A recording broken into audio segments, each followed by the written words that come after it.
Hey everyone, CrashLove37 here with Captain B-Nard for another Pokemon Top 10. We're obviously looking at Gen 3 today, but we're doing things a little bit differently. The last two videos were based mostly on personal opinion, but this time we're looking at facts. Mostly. So I'll turn it over to the Captain for more detail. Hey everybody, Captain B-Nard here, once again teaming up with CrashLove Gaming, and this time we give to you the top 10 best competitive Gen 3 Pokemon. Gen 3 revolutionized the world of Pokemon, especially when it comes to competitive battling. They reworked the IV system, gave Pokemon natures and abilities, and introduced double and multi-battles. Never before nor since have we seen such a drastic advancement in the game. This is the birth of competitive battling as we know it. So to commemorate that, we came up with this list. And like Crash said, this one's going to be more fact-based than opinion. Not only are we looking at the current metagame, but we're also looking at the history of all these Pokemon in competitive play ever since their release in Gen 3.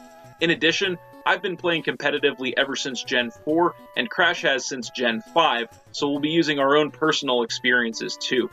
Having said all of that, let's get into the list. Before Pokemon X and Y, there was nothing very special about Mawile. I mean, sure, it looked cool. Based on a yokai, and it was one of the very few mono steel type Pokemon. But that doesn't mean anything if it doesn't have the stats and move pool to make it competitive. But in Gen 6, Mawile gained the fairy type, which brought its weaknesses and immunities to 2, and its resistances to 9. It also gained a Mega Evolution, which buffed its stats and gave it the ability Huge Power. But that still wasn't enough to make it competitive. So why is it on the list? The top Mega Evolutions in Gen 6, Kangaskhan, Gengar, and Lucario were quickly banned, skyrocketing Mega Mawile to the top. The combination of Mawile's Intimidate and Huge Power abilities meant it could dominate almost any opponent when it was switched in. Taking a hit wasn't even a problem with all of its resistances and immunities. It may not have lasted long, but the impact that Mega Mawile made on the meta earned its spot on the list.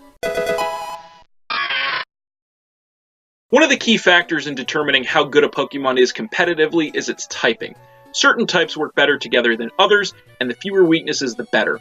In Gen 3 there was only one type combination that could yield no weaknesses at all, Dark and Ghost, and there was only one Pokemon to have this typing, Sableye. Sure, its base stats weren't that great, but you can't argue with no weaknesses. However, with the changes made in Gen 6, it now has a single weakness to Fairy. But still, one weakness, one resistance, and 3 immunities is a damn good ratio to have. And let's not forget it got a Mega Evolution in Gen 6 as well, making it an even bigger threat. Not to mention, both the normal form and the Mega form have some pretty damn useful abilities, Prankster and Magic Bounce respectively. If stat boosting, status condition, and recovery stall is the name of the game, call Sableye an MVP for sure. Melodic can be a massive pain in the ass, and not just because of its good special attack and defensive stats. This water type also has access to stall tactics like Recover, Hypnosis, and Toxic. Being a water type gives it some handy offensive options as well. From Gen 4 onward, Melodic wasn't seen as much because there were better defensive options and more heavy-hitting attackers released, but I still saw it pop up on occasion. Its newer ability, Competitive, can make your opponent think twice about what they switch in, raising its special attack by 2 stages anytime any of its stats are lowered. Like I said, typing is key when it comes to competitive battling. Another 2 types that work very well together are Water and Ground. This type combination yields only 1 weakness, albeit a double weakness, to Grass, but also 4 resistances and 1 immunity. This is arguably one of the best typings in the game, and nobody wears it better than Swampert. The Gen 3 Water starter brings very good base stats and a nice move pool to boot, and got a Mega Evolution in Gen 6 for even more power. All of that makes Swampert a very reliable physical tank and a great addition to any team. Breloom is a pretty weird Pokemon. I mean, look at it. Are those supposed to be arms? It's part fighting type. Probably the most notable thing about this Pokemon is its access to Spore, one of the best moves in the game. It also has a massive 130 base attack stat. Now, its speed and defense stats aren't anything amazing, but with a Focus Sash, you're almost guaranteed to get a Spore, putting your opponent to sleep, and then wailing on them with Focus Punch. Either that or just stab and Technician boosted Mach Punch.